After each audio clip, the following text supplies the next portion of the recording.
Doctor के cabin से बाहर निकलकर राहुल सिर पकड़कर बैठ गया।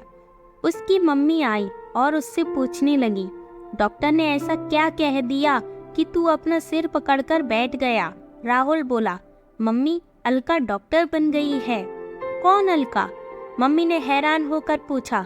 वही अलका जिससे दहेज में 5 लाख रुपए न मिलने की वजह से हम फेरों के समय बारात वापस ले आए थे।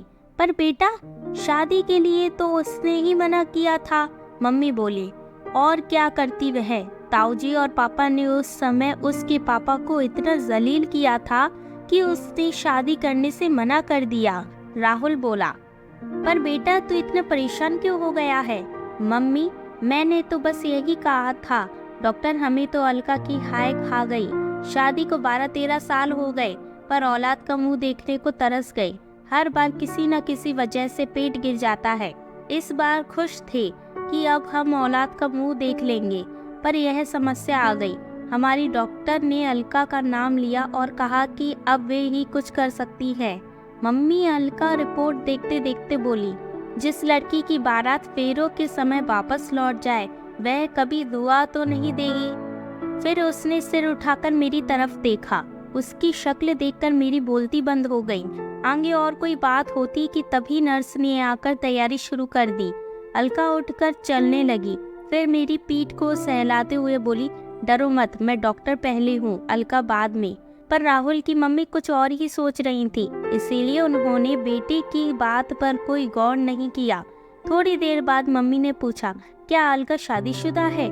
राहुल बोला, नहीं मम्मी, लेकिन आप यह क्या पूछ रही हैं? बेटा सोच, उसने अभी तक शादी क्यों नहीं की? उससे कह दे कि बच्चे को बचाने की कोशिश करे, बहू ना बचे तो कोई बात नहीं। राहुल चीखा, आप कितनी बेरहम हैं। मैं वही गलती दोबारा नहीं करूँगा। एक बार ताऊजी और पापा जी के खिलाफ नहीं बोलकर मुझे अलका जैसी लड़की से हाथ धोना पड़ा था। मुझे अपनी बीवी और बच्चा दोनों चाहिए। उधर डॉक्टर अलका के सामने लेटी कविता जिंदगी और मौत के बीच झूल रही थी। वह उस शख्स की बीवी थी जो अलका के साथ होने वाले फेरों पर अपनी बारात वापस ले गया था। डॉक्टर अलका के सामने उस दिन का एक एक सीन घूम गया जिसने उनकी जिंदगी बदल दी थी। राहुल और अलका मंडप के नीचे बैठे हुए थे कि तभी राहुल के पापा की आवाज गूंजी थी, रुक जाओ। फिर वे अलका के पापा से बोले थे, 5 लाख रुपए का इंतजाम और करो। अब फेरे तभी होंगे जब आप 5 लाख रुपए का इंतजाम कर लोगे। अलका और उसके परिवार वाले सभी चौंक कर रह गए थे। अलका के पापा और चाचा दोनों राहुल के पापा के सामने गिड़गिड़ा रहे थे, पर उनका एक ही राग था कि 5 लाख रुपए का इंतजाम करो, नहीं तो बारात वापस ले जाएंगे। इसी बीच राहुल के ताऊजी बोले थे, अरे समधी जी, आपके लिए गर्व की बात होनी चाहिए कि आपकी 12वीं पास लड़की को सरकारी नौकरी वाला लड़का मिल रहा है, ऊपर से यह सावली भी है। आप 5 लाख रुपए का इंतजाम कर लें, फिर सारी कमियां छिप जाएंगी। फिर पापा राहुल से बोले थे, उठ बेटा, हम वापस चलते हैं। बहुत देर से चुपचाप सुन रही अलका उठी और दहाड़ी, अरे यह क्या उठेगा, मैं ही उठ जाती हूँ। मैं अब यह शादी नहीं करूँगी। आप शौक से बारात ले जाए, लेकिन मेरे पापा का जो अब तक खर्च हुआ है सब देकर जाए। फिर अलका अपने चाचा से बोली थी, चाचा जी, आप पुलिस को बुलाइए। अब तक जो शेर की तरह दहाड़ रहे थे वे भीगी बिल्ली बन गए थे। वे अलका पर शादी के लिए दबाव डालने लगे थे, पर अलका ने शादी करने से साफ मना कर दिया और बारात लौट गई थी। कमरे में आकर अलका रोने लगी थी। उसकी बुआ पास आ गई थी। वह उनसे लिपट कर रोने लगी और बोली थी, बुआ, मैं और पढ़ना चाहती हूँ। बुआ ने अपने भाई से कहा था, भैया, मैंने पहले ही कहा था कि अभी अलका की उम्र ही क्या हुई है, पर आपको तो बस नौकरी पेशा लड़के का लालच आ गया। देख लिया नतीजा। भैया, मेरा कोई बच्चा नहीं है, इसीलिए अलका की जिम्मेदारी मुझे सौंप दो।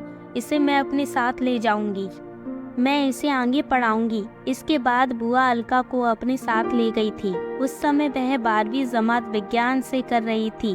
तभी पीएमटी का इश्तिहार आया था। अलका ने पीएमटी का इम्तिहान देने की इच्छा जाहिर की, तो उसकी बुआ ने उसकी इच्छा पूरी की। अलका ने बहुत मेहनत की। अब उसका एक ही मकसद था कि कुछ करके दिखाना है। उसकी मेहनत रंग लाई और उसका पीएमटी में चयन हो गया। अलका को पता था कि बुआ भी माली रूप में कमजोर थी।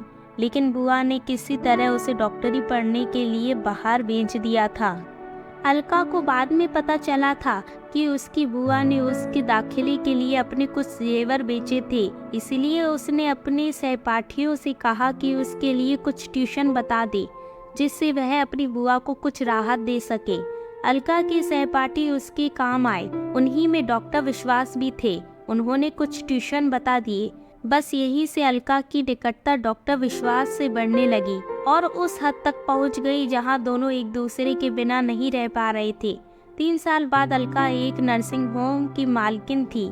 इस नर्सिंग होम की मालकिन बनने में भी डॉक्टर विश्वास ने ही मदद की थी। अब अलका इतनी काबिल डॉक्टर बन गई थी कि बिगड़े केस भी ठीक कर देती थी। कविता का केस भी तभी अलका के पास आया जब दूसरे डॉक्टरों ने हाथ खड़े कर दिए थे। डॉक्टर अलका के लिए यह सबसे मुश्किल केस था, क्योंकि अगर वह अपने काम में नाकाम हुई तो लोग यही कहेंगे कि अलका ने अपना बदला ले लिया। उसका कैरियर भी चौपट हो जाएगा, जबकि उसको पता था कि उसके सामने लेटी औरत का कोई कसूर नहीं था। अलका को बार बार पसीना आ रहा था। उसकी ऐसी हालत देखकर नर्स बोली, डॉक्टर क्या हुआ? आप अपने आप को संभालो। अलका बोली, डॉक्टर विश्वास को फोन लगाओ। थोड़ी देर बाद जब नर्स ने कहा कि डॉक्टर विश्वास कुछ ही देर में पहुंचने वाले हैं, तब जैसे अलका को हिम्मत मिली। अब उसके लिए कविता एक आम मरीज थी। 2 घंटे बाद जब बच्चे के रोने की आवाज़ गूंजी, तब सब खुशी से उछल पड़े। बाकी काम अपने सहायकों पर छोड़कर डॉक्टर अलका डॉक्टर विश्वास के साथ बाहर निकल गई। कविता 3 दिन अस्पताल में रही। राहुल और अलका की मुलाकात नहीं हुई, या राहुल ही खुद अलका से कन्नी काट लेता था। 3 महीने बीत गए थे। अलका अस्पताल जाने की तैयारी कर रही थी कि तभी एक आवाज ने उसे चौंकाया। उसने आवाज की तरफ देखा और बोली, अरे कविता जी आप?